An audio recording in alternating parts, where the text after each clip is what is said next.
Have you ever wondered why Jean, a telepath powerful enough to read minds and influence people, never simply took control of William Metzger? At first, it almost feels like a plot hole.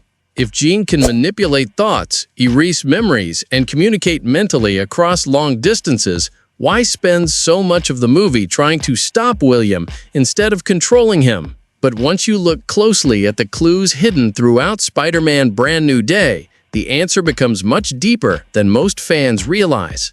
And it actually makes William far more dangerous than he first appears. To understand this mystery, we first need to understand who William Metzger really is. The movie introduces him as a brilliant scientist whose obsession slowly transforms into something much darker. Unlike an ordinary villain driven by greed or revenge, William's mind is already fractured before Jean ever confronts him. Throughout the film, we see moments where he talks to himself, loses track of reality, and reacts as if another presence is sharing his thoughts. These scenes aren't just there to make him look unstable. They're quietly telling the audience that William's consciousness isn't functioning like a normal human mind anymore. This becomes extremely important when Jean attempts to reach him telepathically. Normally, telepaths connect to a person's thoughts like opening a door, but William's mind isn't a single door. It's more like a maze filled with broken walls, hidden rooms, and constantly shifting pathways. Every time Jean tries to establish a direct connection, she encounters resistance that doesn't feel natural. Instead of one clear consciousness, she senses multiple conflicting signals pushing against her psychic abilities. The movie hints that this resistance comes from the symbiote itself. Unlike previous symbiotes we've seen, this one isn't acting as simple armor or parasite. It has developed its own awareness. Rather than merely bonding with William's body, it has intertwined itself with his thoughts. That means anyone attempting to control William isn't fighting one mind, they're fighting two separate intelligences operating at the same time. Think about it like trying to hack a computer that's running two operating systems simultaneously. Even if you gain access to one, the second system immediately pushes you out. That's essentially what Jean faces every time she reaches into William's mind. She isn't battling William alone. She's battling the symbiote's survival instincts as well. Another reason Jean doesn't simply force control is because of who she is as a character. Throughout Marvel stories, Jean has always treated telepathy as a responsibility rather than a weapon. Reading emotions is one thing. Completely overriding someone's free will is something entirely different. The movie repeatedly shows her choosing the harder path because she believes people deserve the chance to make their own decisions. Even when William becomes increasingly dangerous, Jean continues trying to reach the remaining humanity inside him instead of erasing his consciousness. This decision isn't weakness, it's exactly what separates heroes from villains.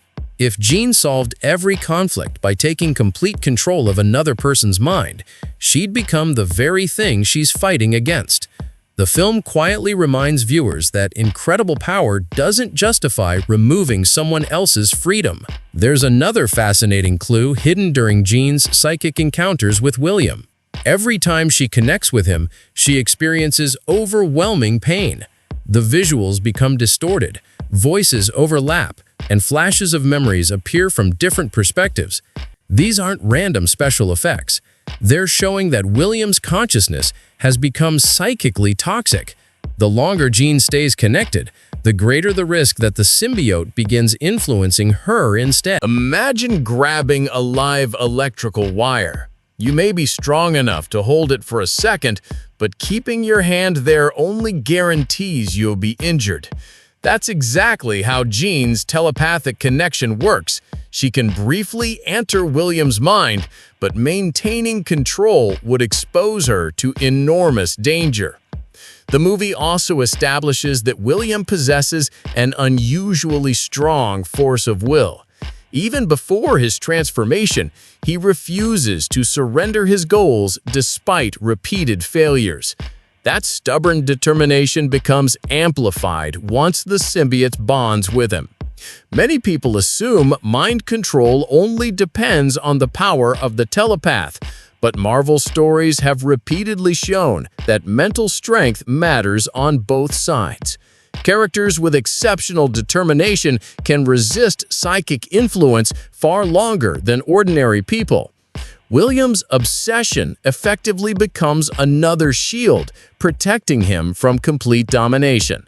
One of the smartest details in the film is that Jean never completely fails. Instead, she achieves brief moments of connection.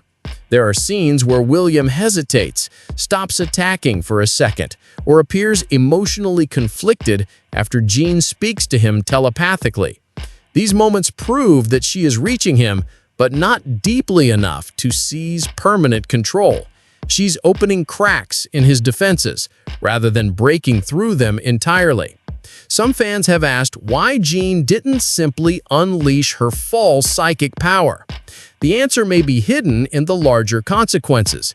William's mind has become so unstable that destroying the symbiote's control could also destroy William himself. Jean realizes that overwhelming his consciousness might permanently erase the innocent person still trapped underneath. Rather than risking his life, she searches for another solution. This perfectly matches the heroic values we've seen from Jean across many Marvel stories. There's also an important storytelling reason behind all of this. If Jean could instantly control William, the movie would end almost immediately. Spider-Man would have no final battle. William's personal struggle would disappear, and the emotional weight of trying to save someone consumed by darkness would be lost. Instead of making Jean weaker, the writers create believable limits that force every hero to contribute. Spider-Man handles the physical threat, while Jean fights the psychological battle. Together, they attack different parts of the same problem.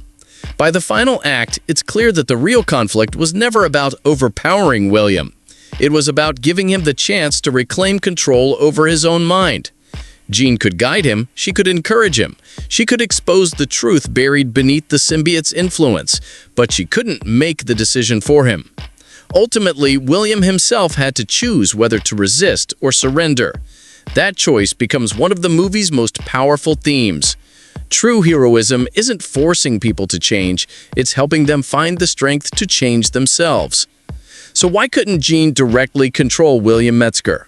Because William's fractured consciousness, the symbiote's independent mind, his extraordinary determination, the danger posed to Jean herself, and her refusal to violate another person's free will, all combined to make direct mind control impossible. What initially looks like a simple question actually reveals one of the film's most thoughtful pieces of storytelling. And that raises an even bigger question. If one symbiote can resist one of Marvel's greatest telepaths, what happens if something even more powerful appears in the future? Could there be threats that not even Jean's incredible abilities can overcome? That's a possibility Spider-Man Brand New Day may have been quietly setting up all along.